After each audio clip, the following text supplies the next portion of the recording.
Dubai. Welcome back to Monday and the Lovin Dubai show where we go through the top trending stories that everyone across the country is talking about. Our top story today, we're talking about the UAE public and private sector holidays were announced over the weekend. As well, Her Highness Sheikha Mahra launched a perfume brand and her first fragrance is called Divorce. The driver who was saved after a cruise control malfunction. As well, the CEO is calling out poor influencer etiquette and explaining sensory sensitivities, of course. And later on in the show at 8:50, we're going to be exploring sensory sensitivities with award-winning filmmaker Joe Alexander, who is the film director of the movie Determined, which was released this year. It is 338 days since the genocide continued in Gaza on October 7. The current death toll stands at 48,972 and the number of injured people is 94,761, and as well 1.9 million people have been displaced from their homes. In today's rapid weather report, we're looking again at highs of 40 degrees Celsius. Humidity is at a nice and sticky 67%. Good morning to everyone watching on Facebook, YouTube, Twitter, TikTok. And if you missed the show now, we also have a podcast so you can catch us on the ride home. Before we jump into our top story, this headline, I think it happened in America, but it broke over the weekend, of the man who's going on a solo trip without his girlfriend because she can't afford it. And he basically posted into Reddit being like, am I a bad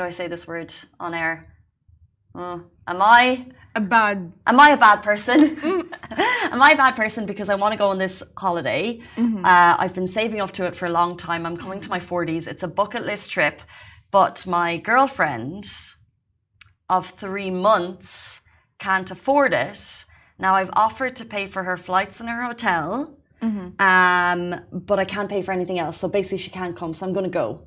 Am I a bad person? Initially, when I first read the story, I was like, yes, don't go on the trip without her. But then I figured that they've only been together for 3 months. So I'm like, no, actually do go, because like he saved up for it a lot and she can't, have that done financially. So like, خلاص, like go, like you saved up for it and you wanted it and it's your 40th birthday. So yeah, go.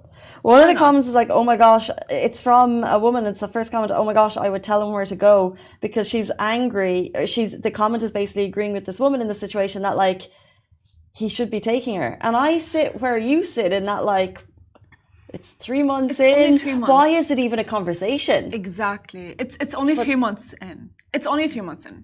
I'm sorry, but to me, in my world, a relationship is not, I'd say, secure and set in stone unless it's minimum for 6 months, to be honest with you. Because think about it in this way. Like for the first 3 months, of course, like every partner is showing the other partner the best image of themselves. The nicest, like, yeah, you know what, I'll do that for you. Yes, I'll do that for you. Oh yeah, I care about you so much, and all of these things. So like you don't know the person really, right? So like, why would he cancel a trip that he had planned or he had wanted to go that is on his bucket list for a girlfriend of 3 months when she could later on, after 6 months, turn out to be not the best girlfriend? I think you're right in that like time does play a part in this, and if you're together for 5 years, maybe you would try and work out a holiday that you go on together. However, if this is his bucket list trip, this is something that he's been planning his whole life. Like he could still do that solo journey at any point. Like imagine if you and I we're in a besties relationship and we went everywhere together. Every year we went to somewhere that we both really wanted to go. But I really wanted to go to Antarctica and you couldn't afford it. Would you be okay if I decided to go? Absolutely. It's okay. Yeah, you have to let your person go and live their best lives and go on their solo trips. Absolutely. Because like as well, I believe that, you know what, a successful relationship, whether it's friendship, whether it's boyfriend, girlfriend, whether it's even husband and wife, is the fact that, you know what, I have my own life and you have your own life. And we just mix it together. It does not mean I'm going to be giving up my own life. And you're going to be giving up your own life. You know what I mean? Because that's toxic. I feel like most people agree on this point, but it actually it's dividing opinion online.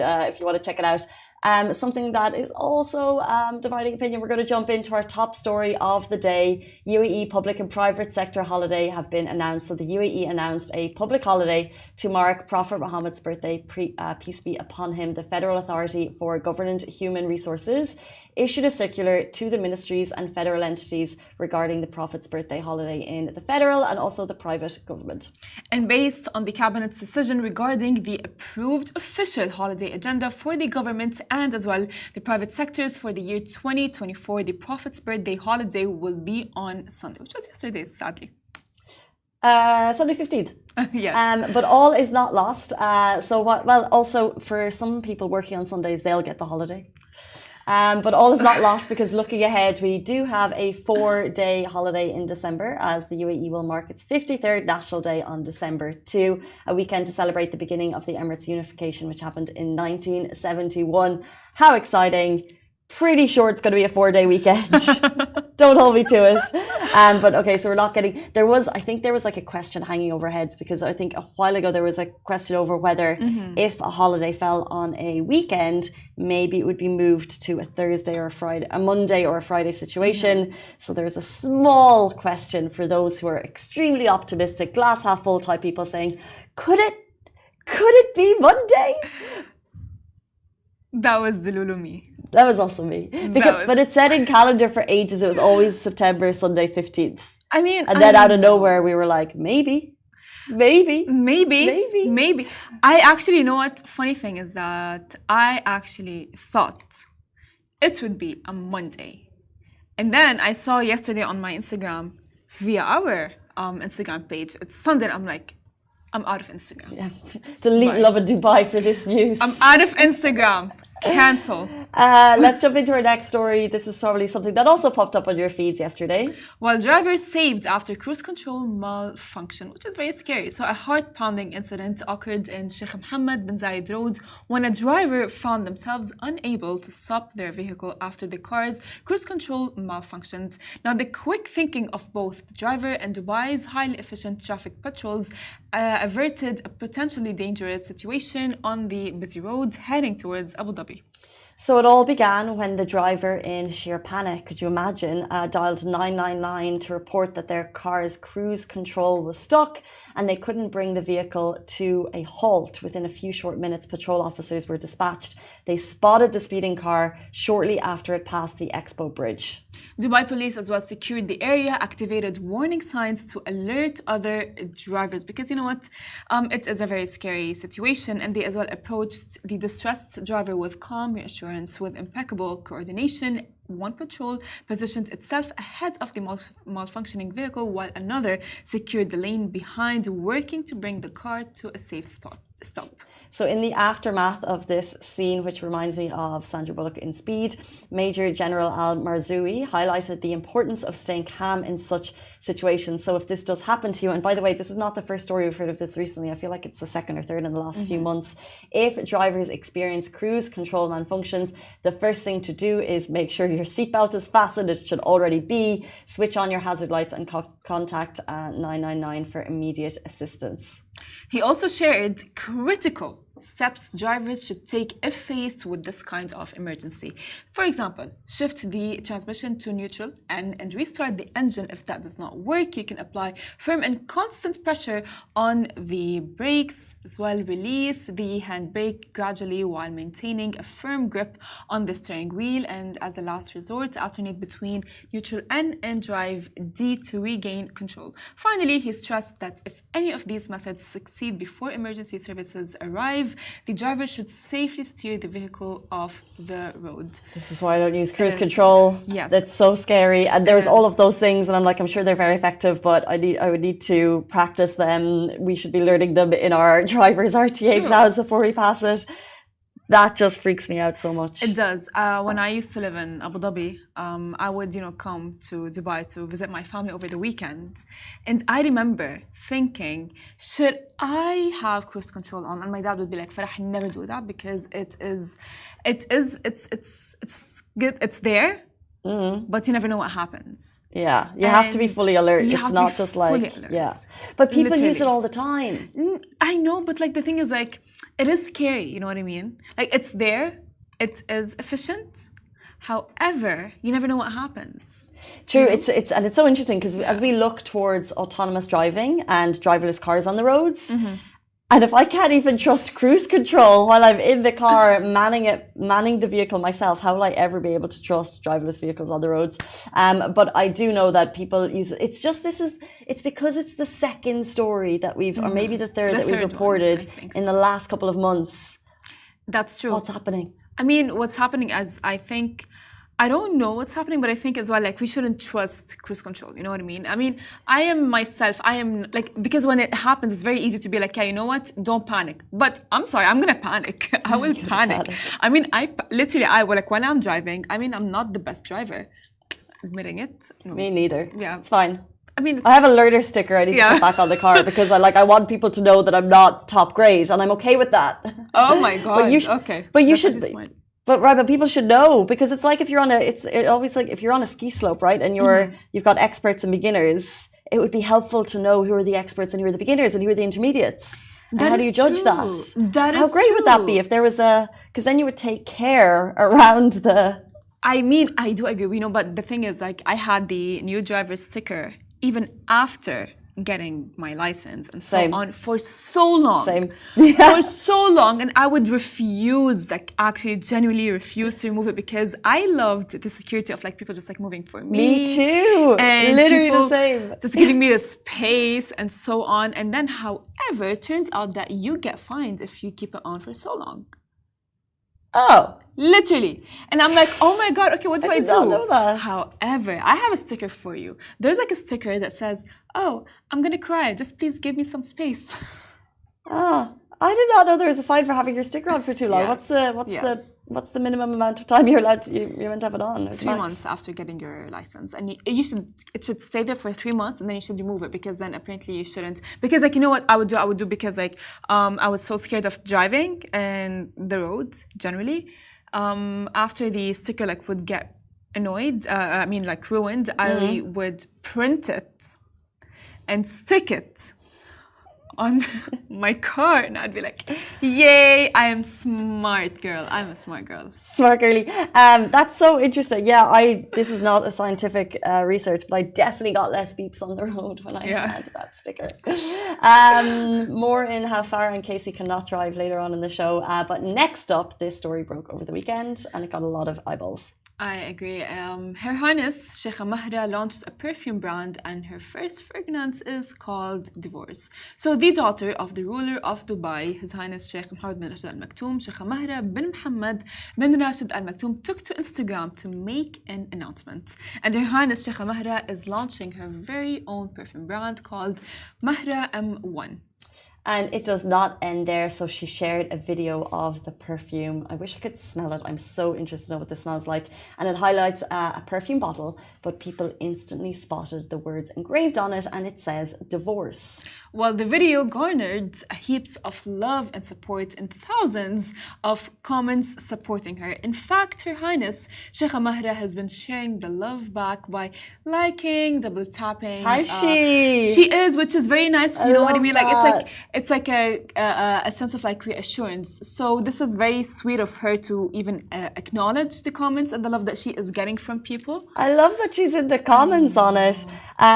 Very interesting, this drop. Where will it be sold? Will she be on Unas? Is it going to be a website of her own? Is this the first of many? Strong move to drop something called Divorce. Very interesting and amazing to see the love and the positivity coming from so many people. I think, you know, the reason she's getting a lot of love is because she is a royal. You know what I mean? And like, as a royal, people have this, like, stigma or stereotype on them that, you know what, they are princesses, they sit home and they have the amazing life and so on. However, she is, honestly, she's a boss. She is a boss. She clearly, like, worked really hard on it, for having a video, for having a perfume, and I wonder what it smells like. And she's starting her entrepreneurial journey, and you have no doubt that we're going to follow that every step of the way. We love women in business here on the show. Taking a quick break before jumping into our next story, we have a bit of a fun fact for you. Did you know that Lovin is based in 22 cities?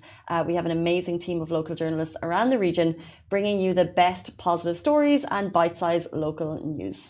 So get to know your region. You can find them on social and daily newsletters and podcasts or on our app. Find them wherever you get your news. Next up, a CEO is calling out poor influencer etiquette. So we've recently discussed influencer etiquette at parties. Yes.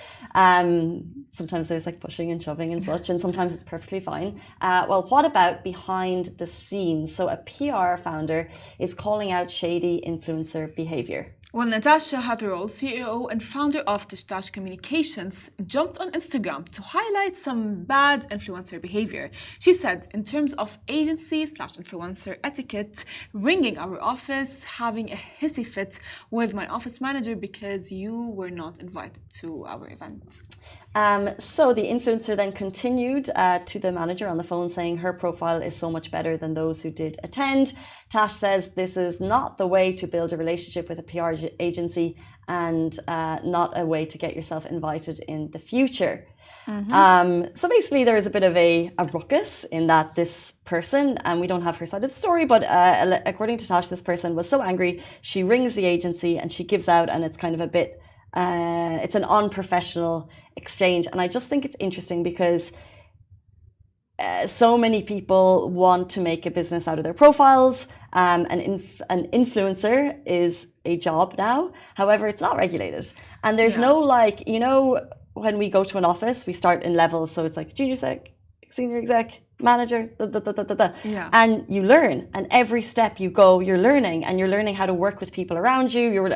But influencers don't have that. It's not an office. You literally are working to your own devices, and people within a corporate environment or an office environment appreciate that level of professionalism. Well, some people have not been taught that. And it's really important to learn how to work with people if you want to grow in business and not step on toes. That is true. However, like, remember how I told you, like, you know, influencers often have this like entitlement, not because they're influencers, but because they want to reach the top.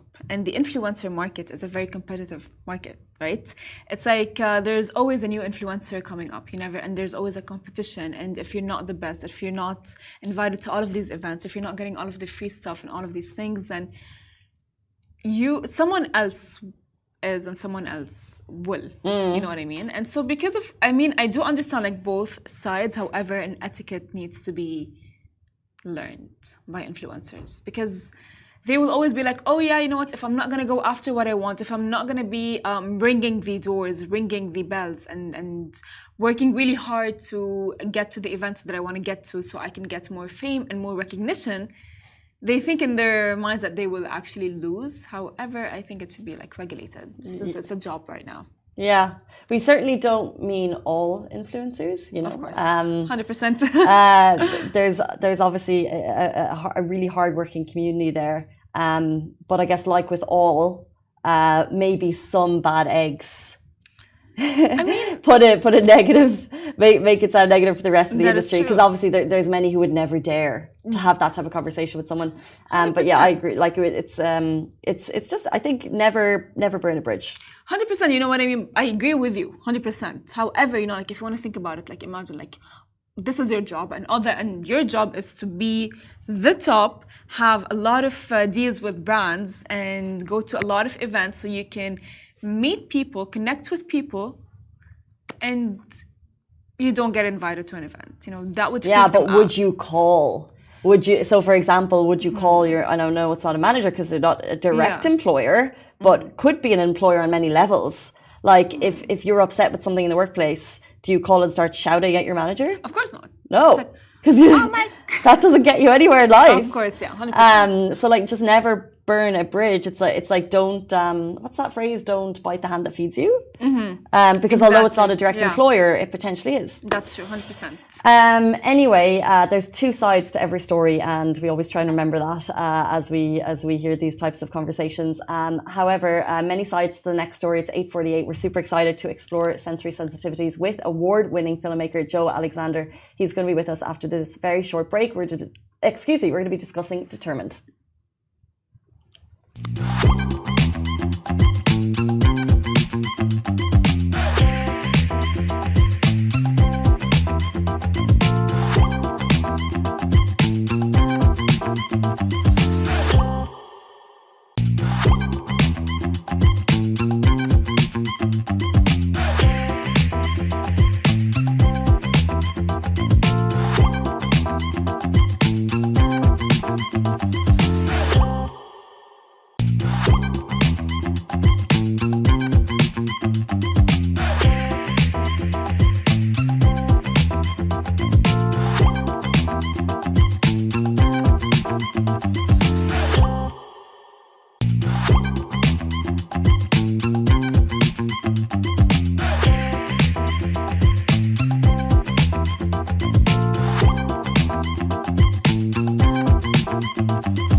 Welcome back to the Lovin Dubai show. Determined is a 2024 short film that portrays the struggles of finding belonging in a society that often lacks patience and understanding for people with different abilities. Today, we're excited to be joined by the filmmaker behind this award-winning film. Welcome to the show, Joe Alexander. Thank you so much for being here this morning. Thank you for having me on here.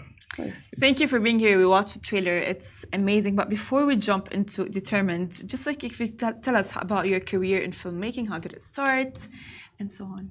So I started my career in sales and logistics, which is so completely off field for what I'm doing right now. I spent close to about 15 years in that. My last job was as a regional manager for a very small company called DHL, where I used to move these big oil rigs from country to country and even from ocean to ocean. And then during that time, I always had this passion for photography and creative stuff. And I just was doing those small gigs on the side. And I think what happened was it started leaking into my work life. And I said, okay, fine. Now this is more fun. I love what I'm doing in the corporate world, but I think it's time to transition, because once it starts leaking into your office life and then your performance goes down over there, I'm like, yeah, I think I should consider one thing. So I took that up as a career then and just went with it, and it was interesting. And I think from the photography side, it just evolved very rapidly into filmmaking. And then now I produce and direct films for others, and I get to travel the world.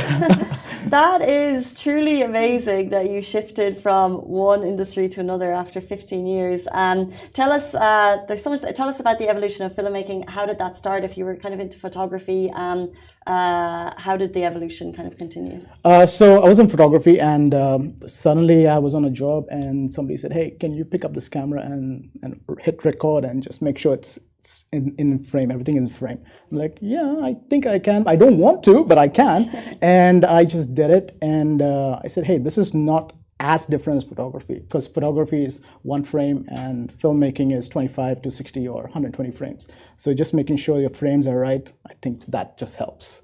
And that's how it began. And I was on sets. I started filming as a DOP, editing a little bit, and suddenly it progressed to other stuff as well, and then came to producing, where I work with a couple of companies in the US and UK, where they asked me to help them produce a couple of films that they're doing, documentaries, which are being pitched to Netflix and Hulu and Amazon, which is very exciting. I can't talk about that, but wow, what an amazing journey! Yeah, so it just rapidly went through, and I'm just happy how it got through. Congrats. It's actually very interesting, but let's talk about Determined.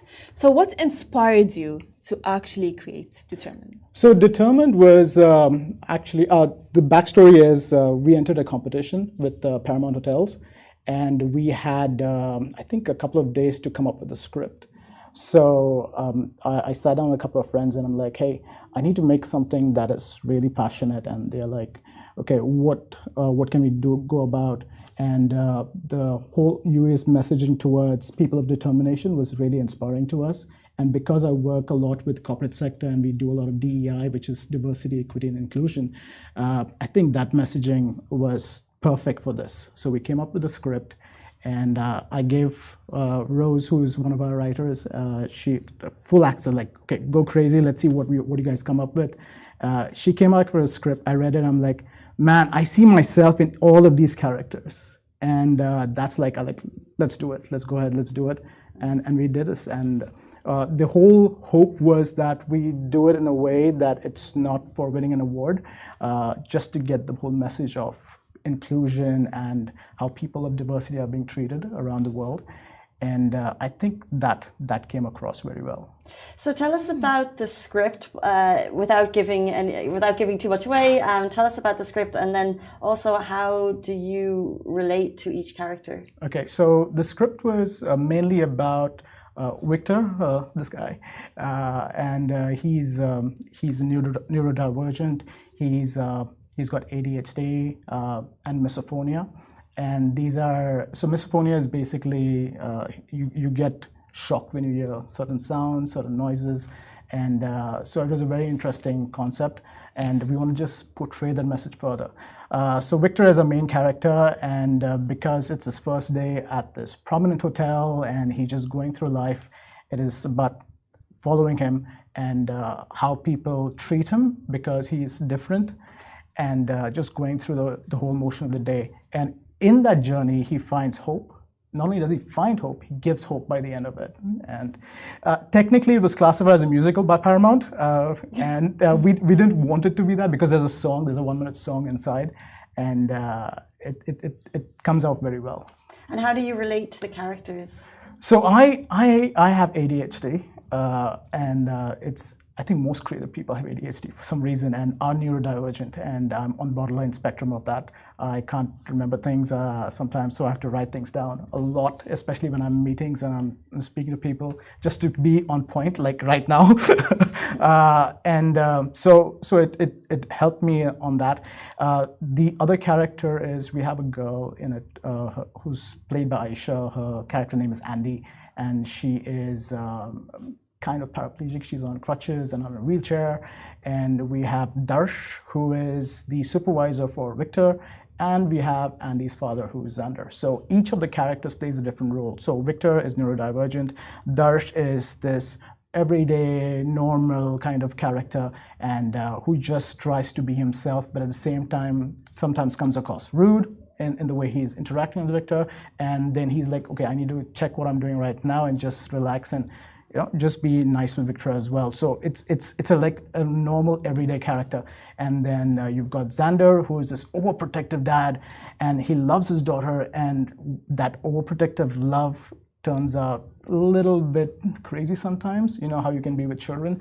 And so it's the messaging of these 4 characters. So I find myself in each of them because I'm a father as well. I know I can be very overprotective of my kids, but sometimes you just have to let them go so that they can grow. Nice. Well, the focus of the movie is all about sensory issues. Yes. And of course, and having, like the topics like ADHD, misophonia, and all of these things, like I would say translated to the viewers is not that easy. So how were you able to translate that and maybe relate to the viewers?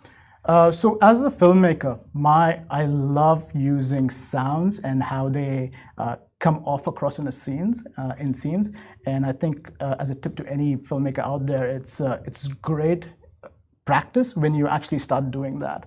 And that's what we said. Whatever the movie is, we're going to make a lot of this sounds, diegetic sounds, come out in the movie. So it just helps.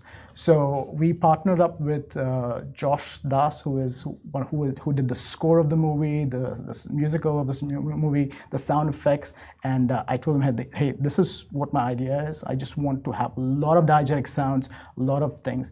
And the way he lined them up for the movie was very subtle, but it's there. And there's a lot of hidden Easter eggs through the sound, which just helps the movie along.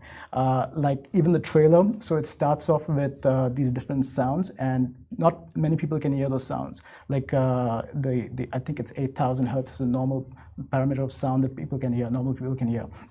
But we had a sound every time Victor feels triggered, and it's there in the movie. And it was like a cheat code, but we just want to use that because it's an unnerving sound. It makes you wonder what's happening over here. Subconsciously, it makes you wonder. So that's how we lined it up. And speaking of sounds, why did you choose, I guess, a busy hotel setting for the set of the movie? So the rule was you shoot in a day, and you shoot only on location, and only with certain specific things around. So it was challenging, but we did it within 24 hours. Amazing. Well, why do you think it's very important to make the protagonist? Yes, a bellhop. It just fit with the character, because you wouldn't think of a bellhop as the hero of a film, per se, or to convey a message. We could have done with any other characters, but we wanted to make sure that there was hope in that, because the whole DEI message, diversity, equity, inclusion message of workplaces, just help people with these kind of aspects. UAE is very, very tolerant with people of determination. That's the messaging that's there. It's been out there for a long time, and that's something that we support. And I think a lot of companies also are coming towards it. Not as many as should, but it's opening up. And the hope with the film was that a lot more of these companies start including people of diversity and even ADHD or whatever it is. Because as soon as you reveal to a company that, hey, I have these issues, the problem is that they're like, oh, this guy might not be the person that we're looking for. Let's go on and look for somebody else. But the flip side of it is, you could say that people with diversity or all these issues have superpowers. Like for me, I would be, because I keep forgetting, I have to write down things, and it helps me just remember things as well. And they're very good with numbers, very good with creative skills, and it just comes out. Love that, superpowers. We weren't aware that you shot this in a day, which of course I'm sure presented some challenges. So talk to us a bit about the challenges that you faced throughout the entire process. Kind of what was the biggest challenge? The biggest challenge, I don't think there were challenges. It was just planning our times properly, just so that we get our shots. More than that, because I'm in this industry and I've been making films for the last crazy amount of years, we planned it out very well. There were two directors. One was me, one was Rose as well, who was also a writer. And so she took care of all the actors. I took care of the technical side, and it just was smooth to just work through. Yeah, there were some challenges. Like any production is, there's always challenges. But I don't think there was a massive challenge. It was just making sure that we are on time for everything else. Getting it done. Getting it done. Well, as you mentioned, the UAE is all about inclusivity, which honestly is amazing. But how did the UAE's focus on people of determination, I would say, influence the film? It was just something that we just went through the motion of what works best. Rose has a niece who's also a person of determination, and it just helped. It just helped the story because it's something personal to everybody. The thing about making short films is it's a passion project, right? And if we are not able, if we just wanted to do it for a prize, we could have just made anything that's award-winning. And because the hope was not making award-winning, it was to deliver a message of hope, a message that people can relate with, even though they're not people of determination. That was our complete hope in it, and I think that came up very well. So people of determination might be a saying for some people, but for us it was like, yeah, this is very personal. This is really personal. This is me, technically. Well, a massive congratulations to everyone involved, because you took home 3 awards with Paramount's Recreate Drama, Best Actor, Best Cinematography and Best Director.